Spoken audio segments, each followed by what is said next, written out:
Let's turn now to Valerie Jarrett. Ms. Jarrett, of course, senior advisor in the Obama White House. She knows President Biden quite well. We should also point out she is also a New York Times best-selling author. There's the book. It's called Finding My Voice, My Journey to the West Wing and the Path Forward. Valerie, it's always good to have you. Thank you so much for your time this morning. Thank you so much. It's a pleasure to be with you this morning, Craig. We heard a bit about the executive actions that President Biden has taken less than 24 hours into his presidency. We expect more this afternoon. How do you think he chose to prioritize the specific issues in those actions, in those orders? The same way he will govern throughout the term of his presidency. He looks at his job through the lens of the American people and what's pressing to them. And he made it clear in the course of the campaign that his priority would be getting his arms around this COVID-19 virus, making sure that the American people who have been suffering greatly, both in terms of their health as well as their jobs and security, are protected, which is why even in advance of his inauguration, he put forth a $1.9 trillion package to help do just that. He's made it clear that he wants the United States to lead around the world. You mentioned earlier Dr. Fauci's announcement this morning about rejoining the World Health Organization. How can we possibly tackle a global pandemic unless we are front and center and participating in that effort? The same thing would apply for his decision to rejoin the Paris Climate Accord. We know climate change is science-based. There's no way that the United States can lead on that alone. We have to be a part of a world effort. And so I think if you look through all of the decisions that he made yesterday, the ones that he'll be making today, tomorrow, and the next day, they're guided by that fundamental belief that he is there to serve the American people. And I do want to return to what you opened with, to see the three former presidents, both sides of the aisle, speaking directly to the American people about the importance of this smooth transition of power, and that we should be rooting for the president's success and helping him in any way that we can.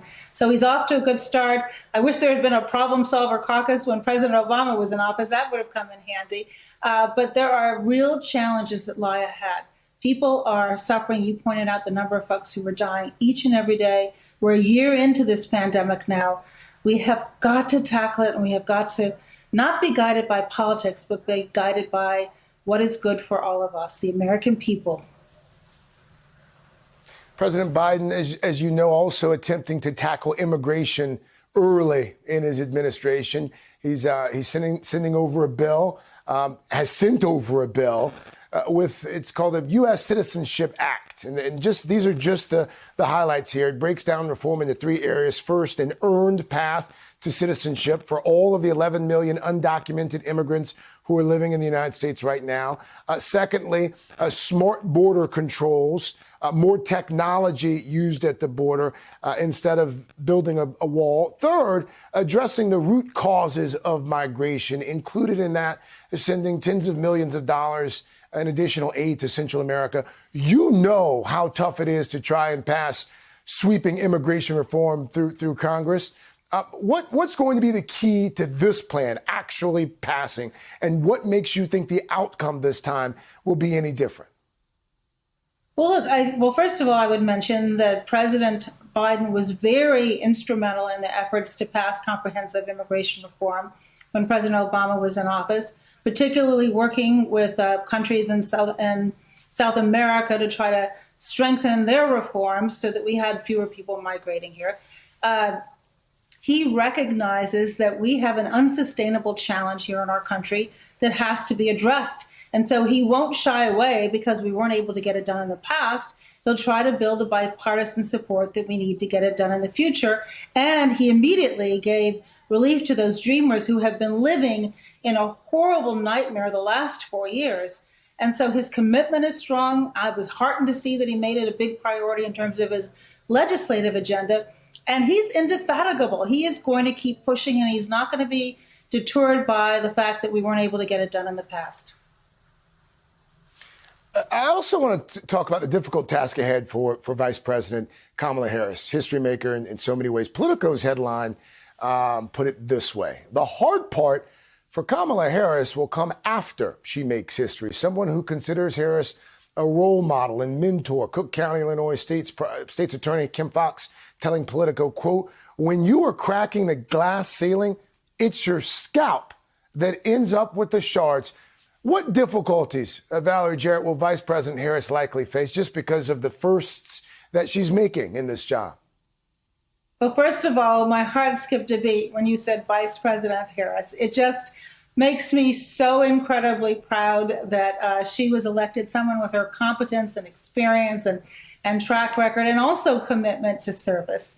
But here's the thing. She's been breaking glass ceilings her whole life.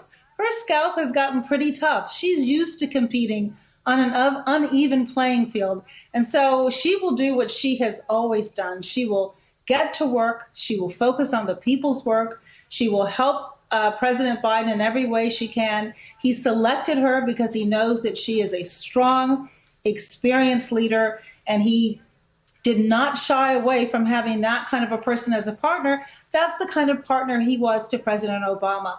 And so now I think it is incumbent upon all of us, when we see her treated unfairly, to speak up. There was a group of women, as I know you know, I was a part of before she was even selected, who put the media on alert that we want to end the sexism and horrible tropes that we were beginning to see even before her selection. And we will continue to be vigilant in that effort.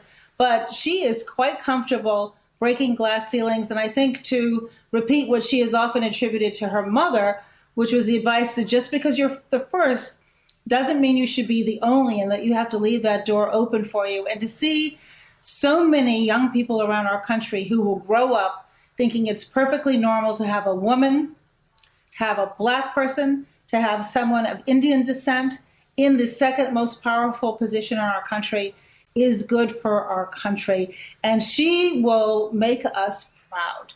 On a personal note, my grandson is both Black and Indian, and I want him to grow up with the respect of women that I know that she will be the perfect role model for, to reinforce the message that he's getting from his parents. And that's happening all over our country. Representation matters. Valerie Jarrett, always appreciate your Thank you. insight, your perspective, and your green thumb as well. No orchids on television more robust than Valerie Jarrett's orchids. Hey, thanks for watching our YouTube channel. You should know that you can follow today's top stories and breaking news and catch up on your favorite MSNBC shows all in one place. Download the NBC News app today.